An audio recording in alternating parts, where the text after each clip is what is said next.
अस्सलाम वालेकुम। उम्मीद करती हूँ आप सब खैरियत से होंगे। आई नो मैं बहुत टाइम बाद जो है वो व्लॉग अपलोड कर रही हूँ। सॉरी फॉर लेट, बट मैं डेली अपने व्यूअर से यही कहती थी कि भाई मैं आज अपलोड करूँगी, आज अपलोड करूँगी। दरअसल बिज़ी ही मैं इतना थी, और भावलपुर वाले भी बिज़ी हैं अपनी रेनोवेशन करने में। बाज़ार जो है फरीद गेट वो दोबारा रेनोवेट हो चुका है तकरीबन। अब जो फरीद गेट से आगे अंदर जाके जो ये सारे फ्लोर है, टाइल्स वगैरह हैं, ये सारी रीन्यू हो रही हैं। यहाँ पे आई थिंक सो कि पाइपलाइन का शायद कोई इशू था, तो इस वजह से यहाँ पे भी सारी खुदाई हुई पड़ी थी। और एक तो रश होता है बहुत ज़्यादा, ऊपर से जब रास्ते ख़राब हों तो और ज़्यादा मुश्किल हो जाती है। अगर आप लोग भी मेरे व्लॉग भावलपुर से देख रहे हैं तो आप लोग लाजमी कमेंट सेक्शन में बताइएगा कि हमारा सेम सिटी है। बहुत ज़्यादा खुशी होती है जब हमारा व्लॉग जो है वो हमारे अपने सिटी वाले लोग भी जो है वो देख रहे होते हैं और इन्जॉय कर रहे होते हैं कि ये फ़लानी जगह है और ये फ़लानी जगह है। तो बहुत अच्छा लगता है। और आप लोग जो है वो मुझे टिकटॉक पे भी फॉलो कर लीजिएगा। वहाँ पे मैं मिनी व्लॉग्स लगाती होती हूँ। ज़ेबनिसा व्लॉग्स के नाम से ही है मेरा टिकटॉक का अकाउंट, और डिस्क्रिप्शन में मैं जो है वो लिंक डाल दूँगी। बाकी ये आप लोग सोच रहे होंगे कि ये कहाँ घूमती घामती फिर रही है, इधर उधर, कभी यहाँ जा रही है कभी वहाँ जा रही है। तो ऑब्वियसली काम के लिए निकले हुए होते हैं, ऐसे थोड़ी जाते हैं। तो यहाँ पे जो है ये माल्टन ए वाला ये रोड है, गुलजार महल जहाँ पे है, सॉरी गुलजार सादिक जहाँ पे है, वहाँ से हम बैक से मुड़ के आए थे क्योंकि वहाँ पे रोड बन रही थी। आज का व्लॉग जो है वो आप लोगों को बिज़नेस भी साथ लेकर मैं दिखाऊंगी, और घर के जो है वो काम शाम भी दिखाऊंगी। और आप लोगों को दिखाऊंगी कि भाई किस तरह जो है वो स्मॉल बिज़नेस ओनर अपने घर के साथ साथ जो है वो अपने बिज़नेस को भी मैनेज कर रहा होता है। अच्छा, जो व्हाट्सएप पे मेरे साथ कनेक्टेड हैं उनको तो आइडिया होगा, वो जब भी दिल करता है ना मैसेज कर देते हैं। रात के एक एक बजे भी, दो बजे भी मुझे मैसेज आए होते हैं। मैं ऑनलाइन हूँ, इसका ये तो मतलब नहीं है ना कि मैं बिज़नेस के लिए सिर्फ ऑनलाइन हूँ। मेरी अपनी फैमिली है, मेरे अपने रिलेटिव्स हैं, तो ऑब्वियसली मैं ऑनलाइन आती हूँ क्योंकि मेरे बिज़नेस व्हाट्सएप भी है और पर्सनल व्हाट्सएप भी है एक ही मोबाइल में। तो ऑब्वियसली बात है, इंसान को और भी 100 काम होते हैं बिज़नेस के अलावा, लेकिन कस्टमर कहाँ समझते हैं। कस्टमर समझते हैं शायद ये 24 घंटे हमारे लिए ही बैठे हुए हैं, और 24 घंटे इन्होंने बिज़नेस ही करना है और बिज़नेस की ही बातें करनी है। तो ये जो है वो चलता रहता है। बाकी ये जो आप लोग डिस्काउंट डील्स देख रहे हैं ये लगी हुई, ये 2500 की डील थी, ठीक है। फिर उसके बाद हमने शामी जो है वो बनाना फ्राई करना स्टार्ट कर दी थी। मैंने जो शामी है ना ये बना के रखी हुई थी, जस्ट मैं मतलब फ्रोज़न बनाई हुई थी। तो फिर जब दिल करता है उठा के इसको फ्राई कर लेते हैं। तो ये बहुत ही मज़े की बनी थी, मैंने फ़र्स्ट टाइम ही बनाई थी। मैं इतनी ज़्यादा जो है वो कुकिंग नहीं करती थी क्योंकि पढ़ाई में होते थे, टाइम नहीं मिलता था। फिर ये माश की दाल पड़ी हुई थी, मेरे हस्बैंड ना बहुत शौक़ से खाते हैं कि दाल जो है ना माश की, उसके अंदर अंडा डाल के, तो इसको अंडा डाल के ना फिर नमक मिर्च भी डालते हैं और फिर पकाते हैं ना, बड़े मज़े का बनता है ये। तो चने की दाल में भी अच्छा लगता है अंडा इस तरह डला हुआ ना तवे पे डाल के। तो फिर उसके अंदर एक अंडा डाल दें आप, नमक मिर्च डालें, ट्राई कीजिएगा, फिर मुझे बताइएगा। अगर आप लोगों ने भी इस तरह ट्राई किया हुआ है पहले ही, तो फिर भी आप कमेंट सेक्शन में बताएं कि हाँ भाई मैंने ट्राई किया हुआ है, तो कैसा लगता है ये भी बताइएगा।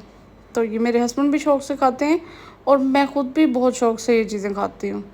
तो मेरे कस्टमर हमेशा मेरे से कहते हैं कि हमारे जो ससुराल वाले हैं ना वो अलाउ नहीं करते हमें काम करना। हम जाएंगे अपनी अम्मी के घर तो वहाँ जाके हम सामान मंगवाएंगे। तो यार ससुराल वाले अगर मेरे व्लॉग्स देख रहे हैं ना तो काइंडली अपने थोड़े सास बहू का जो रिश्ता है ना उसको पॉजिटिव रखें। वो भी किसी की जो है वो बेटी है, ठीक है, वो भी किसी की माँ है, वो भी किसी की बीवी है, ठीक है। तो एटलीस्ट अगर बहू को आप बहू के मुंह को नहीं देखते तो फिर अपने बेटे के मुंह को देख लें कि उसकी बीवी है तो उसकी रिस्पेक्ट है कोई। तो एटलीस्ट हर किसी को अपने घर में, ससुराल भी तो अपना घर ही होता है। तो ये तो नहीं है, इंसान अपना घर समझता है तो बनता है ना। और जो ससुराल वाले होते हैं वो भी उस लड़की को अपना समझे जिसको वो लेकर आए हैं इतने चाव से। तो ये सारी चीज़ होती है पॉजिटिविटी की, इंसान के दिमाग के खेल होता है। अब कल को वो भी सास बनेंगी तो फिर वो तो यही सोचेंगी ना, इस तरह की भी होती हैं कि हमारी सास ने इस तरह किया था, हम भी ऐसे ही सास बनेंगे। कुछ लेडीज़ होती हैं जो बेचारी इस चीज़ से सबक सीखती हैं और कहते हैं नहीं नहीं हम इस तरह नहीं करेंगे। तो कहने का मतलब सिर्फ ये था कि आप लोग स्पेस दें, हर किसी को अपनी आज़ादी होनी चाहिए, चाहे वो ससुराल हो चाहे मेका हो कुछ भी हो। तो इस चीज़ का आप लोग जो है वो पॉजिटिव वे में इस चीज़ को लें और अपने काम जो आपको इंटरेस्ट है जिस चीज़ में उसमें आप लाजमी इन्वेस्ट करें। बेशक थोड़े से करें, ज़्यादा से करें, ये मैटर नहीं करता, ठीक है। तो मेरे से भी काफ़ी सारे व्यूअर्स पूछते हैं, मैम आपकी शादी हो गई है, होनी है, आपके ससुराल वाले आपको सपोर्ट करते हैं, मतलब बहुत सारे क्वेश्चन आते हैं। तो ऑब्वियसली बात है, मेरी शादी जो है वो हो चुकी है, तकरीबन कोई 3 साल हो चुके हैं मेरी शादी को, ठीक है। तो फिर जो है ना ससुराल वाले मुझे सपोर्ट करते हैं। मैं जब भी उनके साथ बैठी होती हूँ वो ये पूछ रहे होते हैं कि भाई आपका जो काम है वो कैसा जा रहा है, ठीक है। तो ये भी एक तसल्ली वाली बात होती है कि ससुराल वाले आपको पूछ रहे होंगे भाई आपका काम कैसा जा रहा है, ऑर्डर आ रहे हैं कि नहीं आ रहे। तो अब कौन सा उन्होंने मेरा जो है वो मेरे साथ लेना देना है, लेकिन एक केयर की बात होती है, एक रिस्पेक्ट की बात होती है और फ्रीडम की भी बात होती है। तो हर किसी को मैं ये नहीं कह रही कि बहू को जो है वो सास की कदर नहीं करनी चाहिए या फिर सास की ही सिर्फ जिम्मेदारी है कि वो बहू की इज़्ज़त करे, रिस्पेक्ट करे। दोनों तरफ से जब आपकी मोहब्बत और रिस्पेक्ट कायम रहती है तो दोनों तरफ से घर जो है वो खुश रहता है और फ्रीडम एक दूसरे को मिलती रहती है, ठीक है। तो ये दोनों तरफ से आप अगर करते हैं ना तो फिर ही चलता है रिश्ता। ये नहीं होता कि एक साइड से आ रही है रिस्पेक्ट, दूसरी साइड से नहीं आ रही, तो ये तो गलत बात है। बाकी जिन जिन लोगों ने ऑर्डर्स किए हैं मेरे से इस वीक में या इसी मंथ में, सबका आप लोगों का सपोर्ट करने का बहुत बहुत शुक्रिया।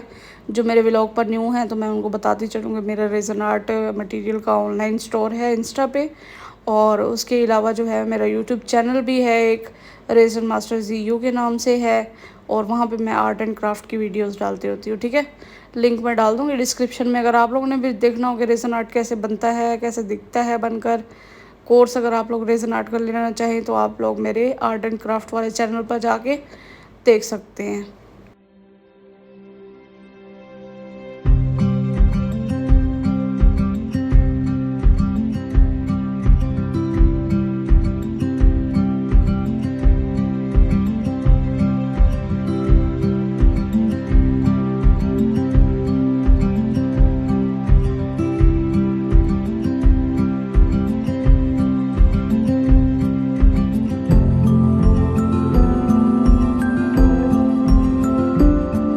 यहाँ पे जी पार्सल जो हैं वो पैक हो चुके थे तकरीबन, और राइडर के आने का भी टाइम होने वाला था। कभी राइडर 5 बजे आता है, कभी 11 बजे। जब बारिश होती है ना तो फिर जल्दी आ जाता है कि भाई मैं जल्दी फ्री होकर पार्सल देकर चला जाऊँगा। फिर उसके बाद आम की 2 पेटियाँ आई हुई थी, बड़ी मज़े का यम्मी आम था, साथ में बुके आया हुआ था। ये मेरे हस्बैंड को ना किसी स्टूडेंट ने भेजा था एज अ गिफ्ट, केक भी था इसके साथ। तो फिर दोबारा जो है वो हमने पैकिंग अपनी स्टार्ट कर दी थी, क्योंकि ऑब्वियसली बात है ऑर्डर्स होते हैं ज़्यादा, तो दिन रात एक करके सामान की पैकिंग जो है वो करनी पड़ती है।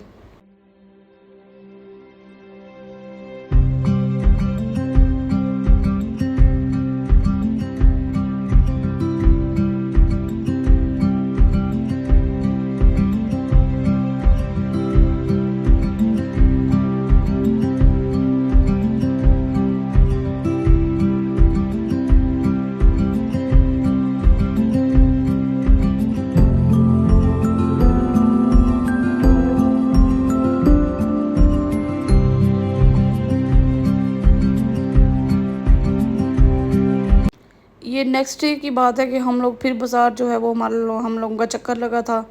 तो सोचा कि भाई जाके सामान वगैरह जो है वो दिखाएं और सामान वगैरह जो हमारा रहता है वो भी हम कर लें अपना मैनेज। आज हम दूसरी रोड से गए थे, यहाँ पे जो है वो वही बिल्डिंग वगैरह बन रही थी, तो बहुत ज़्यादा मैस क्रिएट हुआ था। अच्छा, ये जो चांद गाड़ी सामने जा रही है, इसको आप लोग चिंचे बुलाते हैं या चांद गाड़ी बुलाते हैं? ये आप लोग इस पर कहीं कभी बैठे हैं? मुझे बताएं कमेंट सेक्शन में। अभी मैंने अचानक देखा ना तो मुझे याद आ गया कि पूछना चाहिए कि आप लोग बैठे हैं इस पे कि नहीं।